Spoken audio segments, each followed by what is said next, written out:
আমি আজকে যে প্রজেক্টটি তৈরি করেছি তার নাম হচ্ছে advance intelligent daily assistant and task management robot. শহরমুখী বয়স্ক ব্যক্তিবর্গ আছে, তাদের কথা ভেবে তৈরি করেছিলাম। এটি হচ্ছে বিভিন্ন কাজ করার মাধ্যমে তাদের দৈনন্দিন জীবনে সহযোগিতা করতে পারে। যেহেতু আমরা দেখতে পারি যারা শহরমুখী ব্যক্তিবর্গ রয়েছে, বয়স্ক ব্যক্তিবর্গ রয়েছে, তারা ঠিকভাবে তাদের সন্তানের যত্ন পায় না এবং তারা সন্তানরা তাকে ঠিকভাবে সময় দিতে পারে না, যার ফলে তাদের সহায়তার জন্য আমি এই রোবটটি তৈরি করেছি।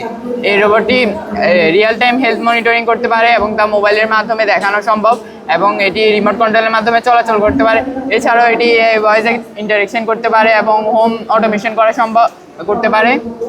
এছাড়াও এখানে আমি রেখেছি গার্ডেনিং সিস্টেম এবং সতর্কতার জন্য রেখেছি গ্যাস এবং ফায়ার ডিটেকশন সিস্টেম। যখন আগুন বা এলপিজি ডিটেক্ট হবে তখন তার শীঘ্রই মোবাইলে একটি SMS কল পাঠানো হবে, ইমার্জেন্সি কল পাঠানো হবে।